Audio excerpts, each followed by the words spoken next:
الرحمن الرحيم. ألف لام تلك آيات الكتاب والقرآن المبين. ربما يود الذين كفروا لو كانوا مسلمين ذرهم يأكلوا ويتمتعوا ويلههم الأمل فسوف يعلمون. وما أهلكنا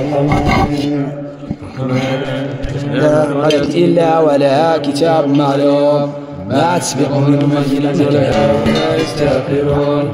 وقالوا يا أيها الذي نزل عليه الذكر إنك لمجنون ما تأتينا بملائكة من الصادقين ما تنزل الملائكة إلا بالحق وما كانوا إذا منظرين.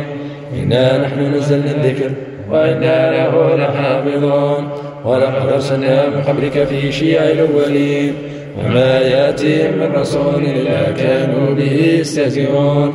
كذلك نسلكه في قلوب المسلمين لا يؤمنون به وقد خلت سنة الأولين.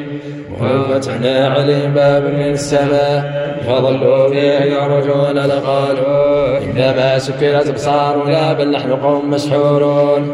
ولقد جعلنا في السماء بروج وزيناها ناظرين وحفظناها من كل شيطان رجيم إلا من استلم السماء فأتبعه شهاب مبين. وأرضيناها وألقينا فيها رواسي وأنبتنا فيها مزور فيها معايش ولستم له من المؤمنين إلا خزائنه ما ننزله إلا بقدر معلوم. وأرسلنا الرياح لواقح فأنزلنا من السماء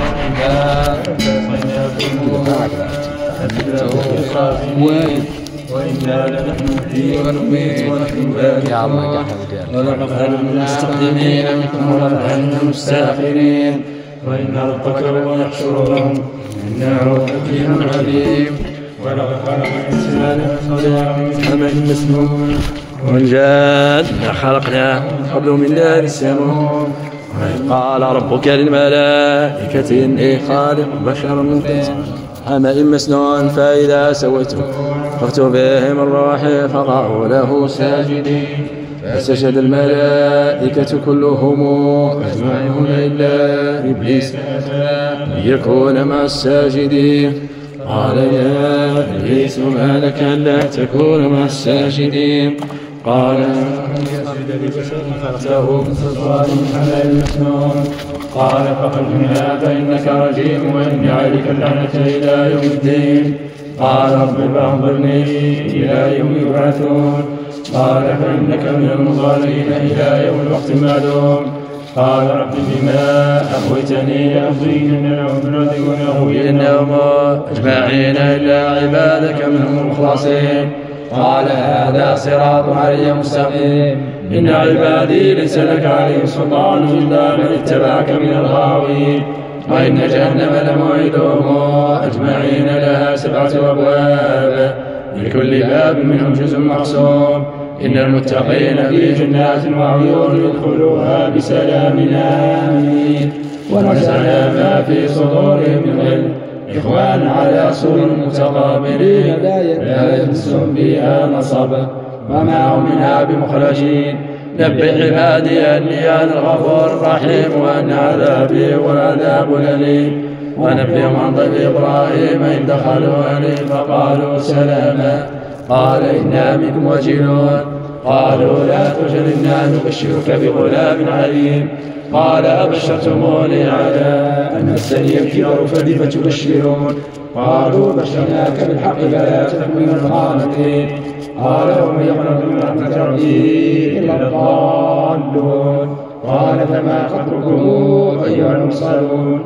قالوا إنا أرسلنا إلى قوم مجرمين إلا آل لوط إنا لمنجوهم أجمعين إلا امرأته وقدرنا إنها لمن الغابرين. فلما جاء آل لوط المرسلون قال إنهم قوم منكرون. قالوا أتيناك بما كانوا به يمترون وأتيناك بالحق وإنا لصادقون. فاسر بأهلك بقطع من الليل واتبع أثارهم ولا يلتفت منكم أحد إلا وهم تؤمرون. وقضينا بذلك الأمر أن دابر هؤلاء مقطوع مصبحين. وجاء أهل المدينة يستبشرون قال إن هؤلاء ضيفي فلا تفضحون واتقوا الله ولا تخزون. قالوا أولم نك من العالمين. قال هؤلاء بناتي إن كنتم فاعلين لعمرك إنهم لفي سكرتهم يعمهون. فأخذتهم الساعة مشرقين فجعلنا عاليها سافلها وأمطرنا عليها حجارة من سجيل. إن في ذلك لآيات للمتوسمين وإنها لبسبيل مقيم. إن في ذلك لآية للمؤمنين وإن كان أصحاب الأيكة لظالمين فانتقمنا منهم وإنهما لبإمام مبين. ولقد كذب أصحاب الحجر المرسلين وآتيناهم آياتنا فكانوا عنها معرضين. وكانوا ينحتون من الجبال بيوتا آمنين فأخذتهم الصاعقة مصبحين فما أغنى عنهم ما كانوا يكسبون. وما خلقنا السماوات والأرض وما بينهما إلا بالحق وإن الساعة لآتية فاصفح الصفح الجميل. إن ربك هو الخلاق العليم. ولقد آتيناك سبعا من المثاني وقرآنا عظيم. لا تمدن عينيك إلى ما متعنا به أزواج منهم ولا تحزن عليهم واغفر جناحك للمؤمنين وقل إني أنا النذير المبين. كما أنزلنا على المقتسمين الذين جعلوا القرآن عظيم. فوربك لنسألنهم أجمعين عما كانوا يعملون. واصدع بما تؤمر وأعرض عن المشركين. إنا كفيناك المستهزئين الذين يجعلون مع الله إلها آخر فسوف يعلمون. ولقد نعلم أنك يضيق صدرك بما يقولون فسبح بحمد ربك وكن من الساجدين واعبد ربك حتى يأتيك اليقين.